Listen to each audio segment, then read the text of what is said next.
Hey there, listeners. It's Jess, the head of new media for Prospector. Today's episode is so exciting as we were digging into the fascinating world of mine reclamation and post-mining innovation.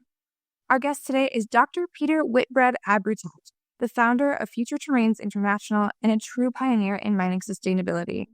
From helping create the iconic Eden Project to authoring the recently published 102 Things to Do with a Hole in the Ground, Pete has spent over 3 decades transforming former mine sites into thriving spaces.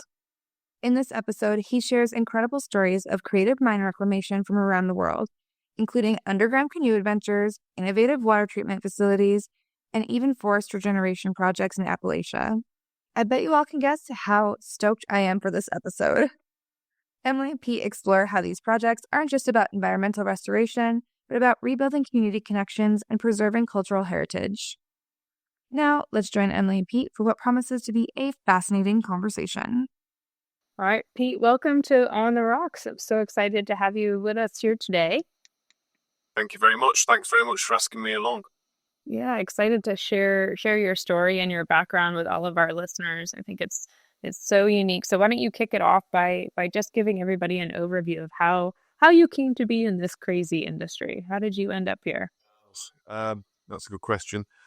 Well, originally, I was interested in environmental issues, and particularly nature and biology as a kid. And when I was a young kid, I used to watch television, David Attenborough programs showing rainforest and all this kind of stuff, and used to get quite depressed about seeing rainforest being chopped down and burnt down, all in the name of so-called progress and all the rest of it. So what my original idea when I was a kid was to try and do something about that when I got older. So I went down the ecology route, got a degree in ecology from Cambridge University, and then I fancied doing a PhD to do something constructive with my ecological knowledge, something applied, and a place came up at Camborne School of Mines in Cornwall to do a PhD back in the very early 1990s. And Cornwall, if you don't know, is in the far southwest tip of England. It's a very historic, particularly copper and tin, hard rock metal mining area, World Heritage Site. Really, really cool industrial relics, And my PhD was to look at how to improve tree establishment in reclamation schemes on some of those metalliferous mine wastes in Cornwall. Because everybody was planting trees at the time. A lot of them were dying, and people were saying, councils and the government and whatnot were saying, it must be the arsenic or the copper or some kind of metal contamination in the wastes, but they didn't know what to do about it. So that was my job, to try and work out what the problem was and then suggest remedy for it. So 3 or 4 years of research later, we established that the main problem wasn't arsenic and copper concentrations in the soil. Basically, they're planting very young trees, bare-rooted trees, straight into mine waste, which, as you know, generally is very free draining, very low nutrients, essentially gravel. Right. And a lot of the trees would be planted straight into this material without any additional organic matter. They were choosing species of trees that weren't adapted to that kind of substrate. Some of the trees had even been planted upside down. So there was How does that happen? Well, when they plant the trees in winter, they don't have leaves, you see. So if you give to people who aren't used to planting trees, and probably poor oversight. So there was all those issues. They were to do with people issues and management issues and that kind of thing. It's nothing to do with the substrate so much, that couldn't be fixed. So I wrote a report a non-technical report to all the local councils and the local mining companies, and not one of them replied to me. Oh, wow. And here we are, how many years later, 30-odd years later, and you go to some new mine reclamation schemes in Cornwall, and they're still doing the same thing. So, really? Yeah, so that's a bit depressing. So, I was interested in restoring tropical rainforests. I'd got to the first step of restoring trees. So that was a step on the ladder to doing that, even though they're on mine wastes. And then on the local Bush Telegraph in Cornwall, there's a story about a chap called Tim Smith who wanted to create the world's biggest a captive rainforest inside an old China clay quarry in Cornwall. So I contacted him, sent him my CV, and basically they employed me back in 1998. There was 20 of us working in the nursery, many of us voluntarily working out how to grow all these plants from all over the world. Eventually to put in this, the two biggest greenhouses in the world, giant dome-shaped structures built in the China clay quarry, 160-year-old China clay quarry in Cornwall, as a visitor attraction. And one of those greenhouses is 200 metres long, 100 metres wide and 50 metres high, and hosts a full-size tropical rainforest, full-size trees anyway. Oh my God. So my dream did come true. Yeah. And then I worked there for 12 years at the Eden Project. I set up the horticultural technical support team and instigated and managed the mining program that Eden had, particularly through sponsorship with Rio Tinto. And then after 12 years, I left there and got into consultancy, trying to share the love across the world. Yeah, it's amazing. And I'm just laughing a little bit because I think about my now 9-year-old daughter. And for the first 3 years of her life, she didn't like cartoons at all. All she wanted to watch were David Attenborough nature documentaries. Like she used to call it like the Planet Show. Like that's all she would want to watch. And I was like, he has the most soothing voice, even when he's talking about climate change and animals killing each other. It's still a little yeah. So maybe she'll grow up in the same way. That's hilarious. Yeah. But how neat. And then so I wonder, tying it in with the reclamation theme, like and we'll get a little bit later into the books that you've done as well. But it seems like in mining, we really do talk a lot about reclamation and what will be done with a property after the mine is closed. But there's a perception outside that that's kind of an afterthought, or it's not something that mining cares about. And I wonder if part of it is the lack of attention that's paid on that discussion early on in the mining life cycle, right? During exploration or development. Like how do you go about figuring out what you're going to do from a reclamation perspective, and when can you make that decision and talk about it with stakeholders? Yeah, some very good international best practice guidance on exactly this issue, how to do well-planned and early mine closure planning. Particularly ICMM I've got a wonderful integrated mine closure planning guidance. And the process, I always say, it's the same as when you build a mine. Everybody says every mine is different, right? So in relation to its local context and geology and political situation and environmental issues and all the rest of it, well, the same applies then to the mine closure project as well. And what we tend to do in the industry is tend to go for a relatively straightforward technical option, which is making the mine safe and non-polluting for the long term, and then as cheaply as possible so we can turn the gate key and walk away and then get our closure bond back at relinquishment. But the mindset's changing now, and it's becoming, the leaders in the industry are talking more about value generation in terms of not just economic value, but during the life of the mine and afterwards with whatever you do with that piece of land, creating long-term environmental, social, socio-economic and cultural values. So the mine, even when it closes, is still generating values for the local people that live around that area.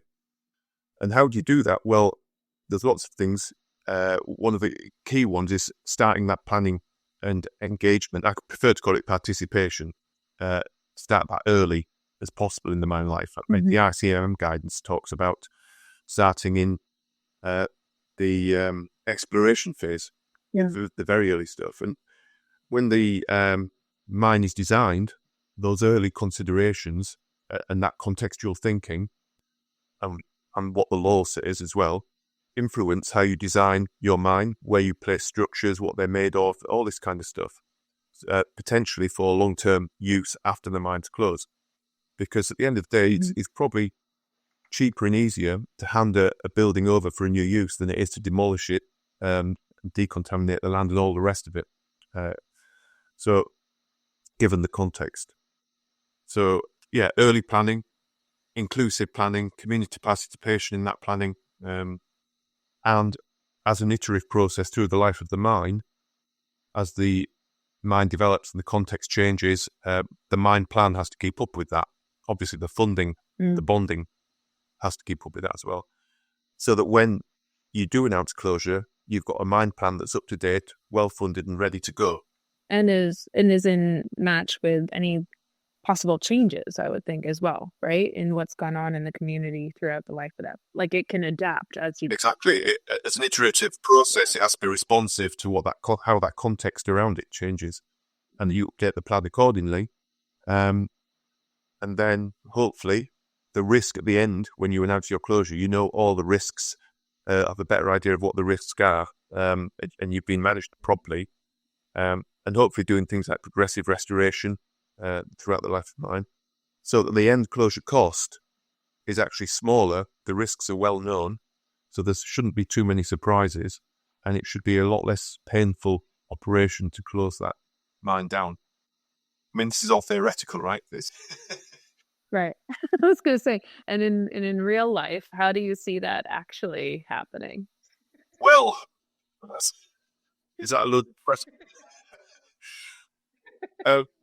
To be honest, well, I know we're going to go into the books in a minute, but there's a book that's just come out, which I was involved in writing, which compiles over 100 stories about exactly that.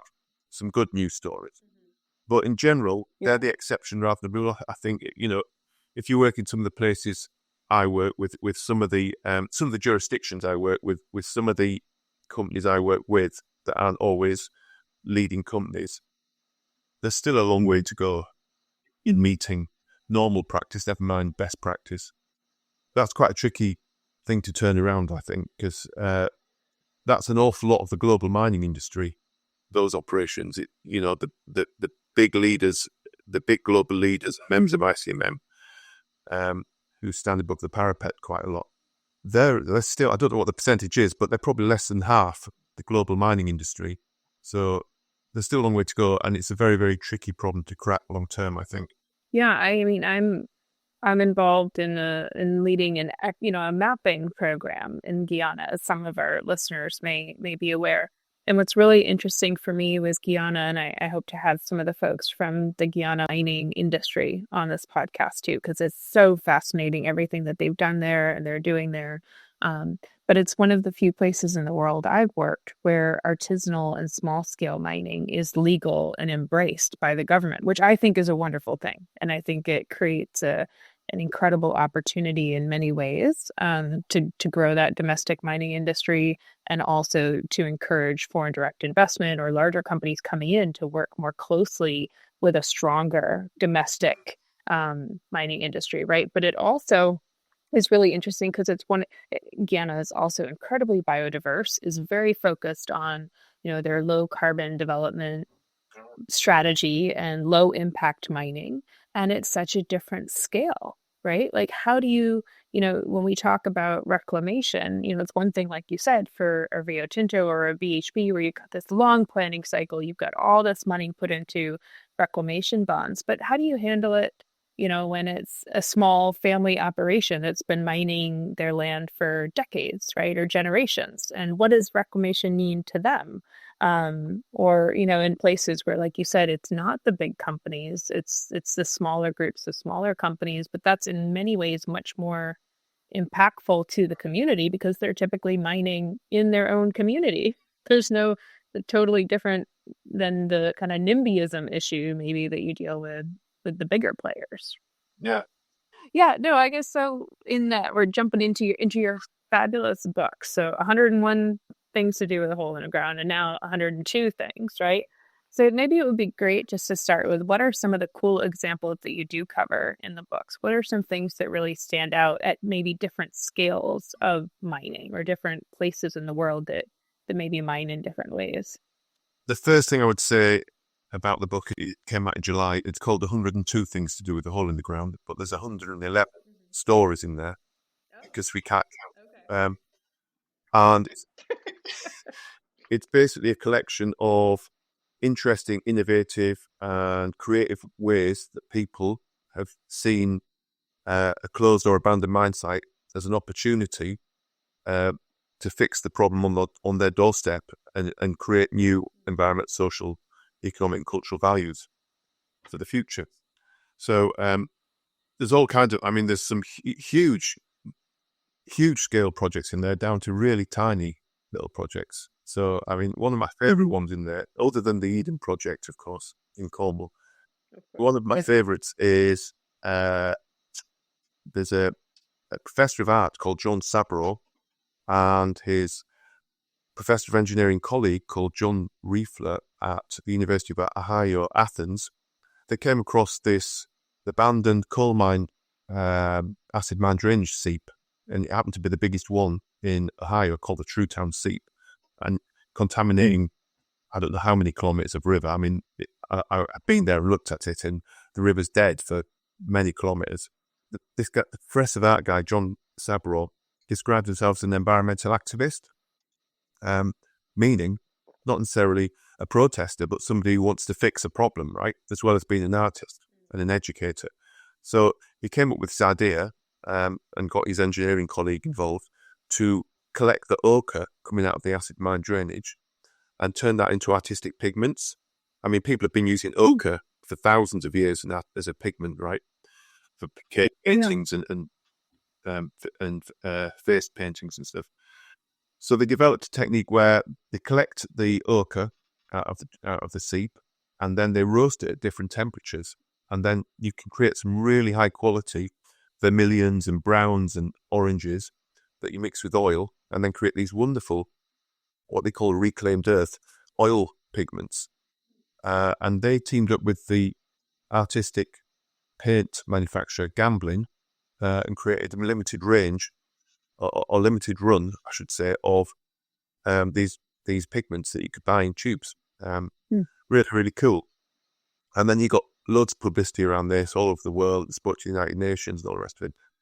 And then the next thing that came along was they managed, I think this is last year or the year before, they managed to raise millions of dollars from the federal abandoned mine land economic revitalization program to install a water treatment plant that would treat all the acid drainage coming out of that seep and turn it into iron oxide pigments to feed into American industry, which uses hundreds of thousands of tons of iron oxide pigments, believe it or not, that's colouring things like ceramics and concrete and all the rest of it. And most of that iron oxide is imported from all over the world, including China. Wow. So, oh my gosh, how cool. It's so cool. And they're building that water treatment plant at the moment. So hopefully it works out. And the idea is that it'll be a not-for-profit venture.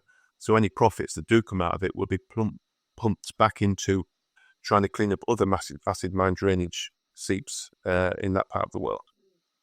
So that's quite a nice little story. I like that one. Yeah. How do you think people get excited about solving those problems? I think most people get really into this space because they're passionate about the environmental side of it, right? Which I think is actually a good percentage of people in our industry in general. I always say I've yet to meet like a geologist who hates to be outside, right? Or like hates, the outdoor and the environment, right? Is that where you see the people that get really passionate about these solutions? They're coming at it from the environmental side and looking at a problem and then how to solve it? It's really interesting because there's people from all walks of life, and an awful lot of them are nothing to do with mining companies or government people. There'll be people who live next to some historic mining mess on their doorstep, and they've got the wherewithal and the motivation to try and do something positive about it. So, like John Sabro, he's an artist and an educator. He's not a mining person. And there's loads of examples like that. There's another lovely example, again, from Appalachia, which the Office for Surface Mining in Reclamation Enforcement in Kentucky, they were enforcing the mine closure practices and rehabilitation practices for the mountaintop removal coal mine sites in that part of Appalachia.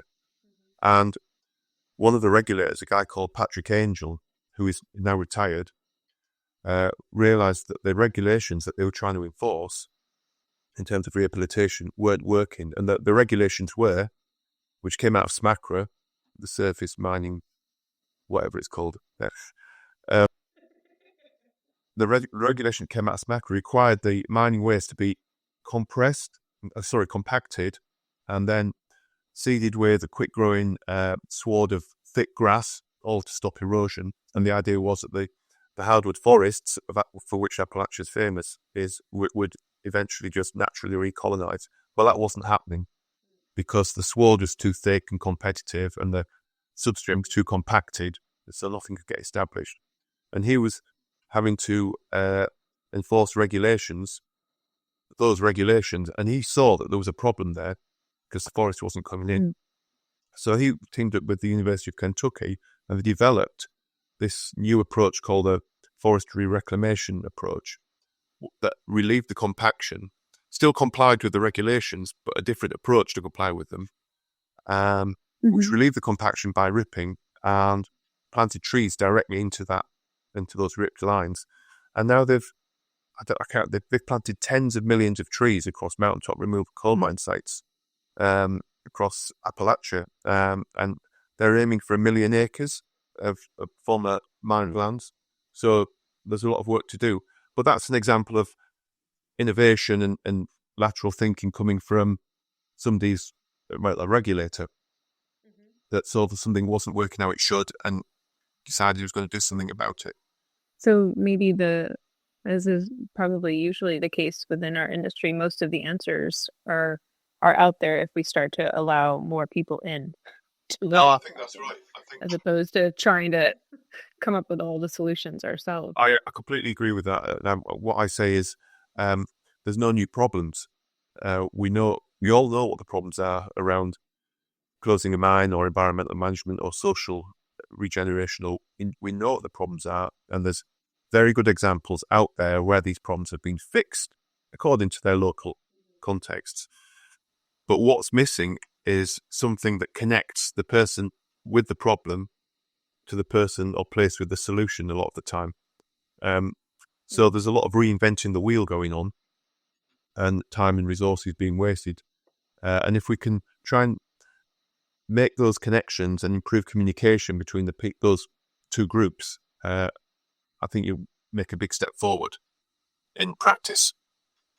Well, that's the wonderful thing, I think, about your books, right? Is that it makes that really clear. Here are all these different, problems that already have been solved through various really, ingenious and creative solutions. So maybe tell our listeners a little bit more about the books and why you set out to put them together. Okay.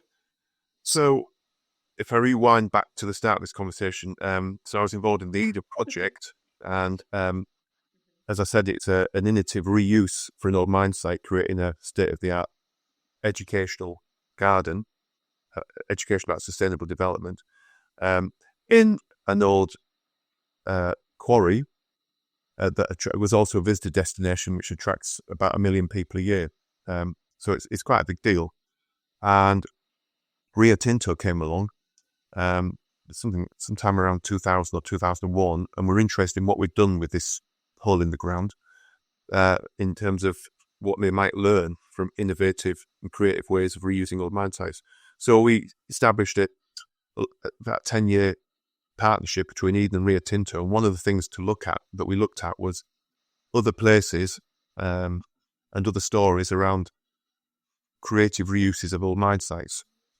We compiled this first book on a bit of a shoestring, which is called 101 Things to Do with the Hole in the Ground. And it came out in 2009, and that sold several thousand copies around the world in 4 different languages. And then 2009 is quite a long time ago, and everybody kind of forgotten about it. And then during COVID, when we were all sitting at home locked down, then we couldn't go anywhere, kept getting all these emails from places like Canada and Australia saying, can you send us a copy of that book? And this is like 13 years later, Yeah. So I said, well, I had about 5 copies left, so I sent those off.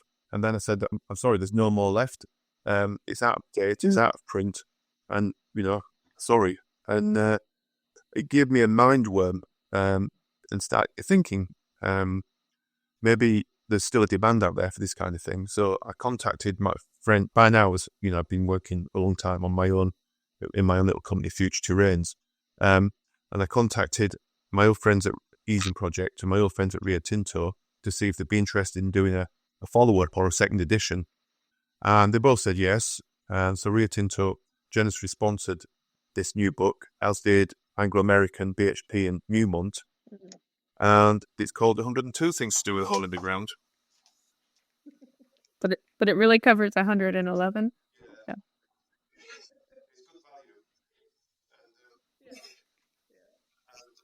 10% for free. Yeah. It's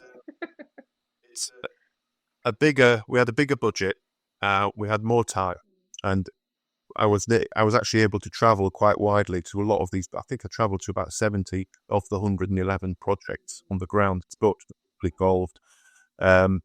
So I was able to get under the skin of these places a little bit. So what we did this time, which we weren't able to do the first time, is actually tell proper little stories about the people, places. And obviously the whole purpose of the book is to try and promote better practice. But we also want to inspire people with stories of ordinary people doing extraordinary things with their mine sites. So that's what we've done. And it came out in July. And I think we sold over 2,000 copies now around. Wow, that's amazing. And it's available on Amazon and all that kind of stuff. So, well, congratulations. And what kind of changes have you seen then from 2009, from the earlier version to this one? What are some of the adaptations or improvements or just changes wholesale in reclamation and what people choose to do? Yeah, that's a good question. So I've been thinking about that since we brought it out. And one of the things that was obvious when we started doing the second book was there's far more examples of what we thought would be good projects to put in the book. I mean, we had hundreds to choose from, whereas the first time around we were scraping around trying to find projects to put in. There seems to be a bit of an explosion of innovation in this realm. And particularly, and it's not spread evenly around the mining industry or mining geographies. It's certainly Europe and places like Germany and Wales in England have become leaders in reinventing these places. I mean, real rapid changes in the past since 2009. And then Australia's and coming up, and Southern Africa is coming up as well. There's been a lot of good stuff in Africa. And I was going to say Appalachia as well. So I went to Appalachia in 2011 for something else. And I went back a couple of years ago, and I was so impressed by the amount of work that's different projects and positivity around some of these sites and people making a living out of underground canoeing and that kind of thing. Oh, wow. Yeah. So, yeah, those are a couple of things. And then some of the types of projects has changed as well. So, in the first book, we all knew about climate change and all the rest of it, but it was still quite a novelty to have a mined site with a wind turbine on it. Well, now they're everywhere. Mine sites with wind turbines or solar panels or pump storage or batteries or whatever. So the whole climate change agenda is taking off a lot more in this one. Yeah. No, that's fascinating. And what have you, especially since you were able to really travel to more of the projects for this one, what are you seeing in terms of NIMBYism or not in my backyard? Are you seeing any changes in terms of, and maybe it's a weird time to talk to communities about that because it's a mine that's closing down. It's not trying to convince or get support for one to open up. But what do you see about how communities relate to these projects in this more kind of current construct? It's interesting. If a community has had a mine on its doorstep for decades or generations, and then that mine closes, some people like those mined landscapes, and there is resistance. to, reprofiling them and covering them in grass and turn them into agricultural land. Because in some ways, those physical, what some people might call scars, but those physical structures on the land, whether it's waste tips or buildings or whatever it is, they act as the cultural backdrop to those communities and those people in terms of their sense of identity. So when they leave a place, they think about home. These physical structures are part of their sense of place. In the same way, and I think that's fundamental to being human. Where I come from is a particular building that resonates with me from my childhood. But in mining, in a lot of mining communities that have been there a long time, they're pretty much culturally tied to that landscape. So there is some resistance to change. And I mean, well, the huge, something like 1,000 square miles of central and eastern Germany, kilometers, not miles, of central and eastern Germany, where they used to mine, or still mine, lignite from huge open cast pits. Since German the reunification in 1990, many of those huge pits closed very, very quickly. And the whole economy of the region changed from one of extraction and dirty electricity generation to huge unemployment, migration out of the area, and poverty in a lot of cases. And German government's been trying since then to now to regenerate that whole entire landscape, turn it into flood the pits, join them all up, turn them into a network of lakes that can be used for recreation, and that can be used for, and the land can be used for agriculture and renewable energy generation. And there's all kinds of wonderful, wonderful things happening there. But one of the challenges is trying to get those communities that were once coal mining communities, and a lot of the people in those communities were obstructed. They weren't allowed to go on that mining land. So they got used to looking away from the mine. That was their purview. And then the mine closes, and then people trying to engage with the local communities to ask them, or trying to get them to understand what's going to happen to the landscape and want their feedback on what's going to happen to the landscape. And these people are not familiar with this new landscape. So there's a huge step there about trying to reconnect people emotionally and culturally to a land from which they were previously excluded. And different people have come at it with different perspectives as well. So that's a huge piece of work to try and make them feel part of that place as it changes, and they can benefit from it as well in the long term. It's a real big challenge, and they've done some wonderful work there, which we talk about in the book, obviously. Yeah. No, I think back on, I grew up in rural Maine in New England, which Maine is very much a logging state, right? And we had, and lots of rivers that powered mills. So we have lots of towns in Maine that are former mill towns, and you have these really beautiful mill buildings right on these rivers with, and the dams built up. That was a big thing growing up, what would come in and replace the activity that happened in the mills that were no longer operating. But it even, and obviously that's not mining, but it was always a complicated discussion, because it's different kinds of jobs that have gone into those mill buildings, right? So you're dealing with changes in a community where, physical jobs, kind of blue collar jobs, as we would call them in the US, are being replaced by like startups or, like call centers being put in these buildings. So you have a change in the type of work and identity that comes into that local community. And also from an environmental perspective, there's now a big thing in Maine around, should those dams be taken out of the rivers, and what happens then, right? Like when you don't need the dams for economic activity anymore, should it go back to the way the river was? But there has been this whole like ecosystem of, environmental work and recreation around those centers. So which kind of historical claim is more, legitimate or should be honored, right? Like, how do you balance all of those discussions? It just reminds me of those very small town, battles around identity and how tied it is to the land, like you said. Yeah, it's not something that's specific to mining necessarily. I think the difference with mining, though, is when you open a mine, you know that sometime in the future it's going to close. You know, the mining's going to end. So you can do some kind of planning for that, and keep it updated and relevant. Whereas what you're talking about in terms of things like logging or agriculture or manufacturing, these places inevitably close at some stage as well, but there's a feeling that they're going to be there forever, right? And I think maybe mining has got something to teach some of these other sectors as well about, contingency planning, about what happens when it stops. Yeah, absolutely. Well, with that, it's a great way to segue into our last question that we ask everybody. If you could change one thing about the mining industry with a magic wand, you don't have to convince anyone, you don't have to, have a bunch of committee meetings or sessions, just wave a magic wand and change one thing. What would you change?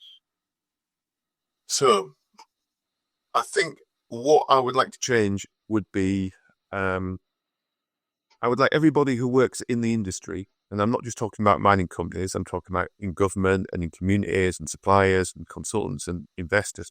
I'd like them to have empathy. If everybody could have empathy as to how it must feel to open a mine in a place where there hasn't been a mine before, how those people around it react, how they might benefit, and how they feel when it is no longer there. And I think if we had that empathy and understanding right at the start of that whole process, the outcomes would be probably very different. No, that's great. And something that would be great in most industries and most walks of life, but absolutely so. But people use a lot more of that. Well, thank you so much for joining us, Pete. We look forward to everyone going out onto Amazon or their preferred book platform and picking up the book. And we'll be sure to include the link and all the information, of course, in the episode notes as well. And look forward to having you back on when maybe you do 103 things to do with a hole in the ground. Thanks very much. Or 112, yeah. There you go. Exactly. Thanks very much for having me. It's great fun. Thank you. Thank you so much for listening to this episode of On the Rocks. Love the show? Well, there are thousands of listeners just like you who love On the Rocks and are interested in the state of the mining industry, its future, and the market. Want to join Emily to share your perspective on the industry or sponsor an episode to get your company out in front of our listeners? Simply go to prospectorportal.com/sponsor to connect with our team. And don't forget to follow us on social media to keep an eye out for more new episodes.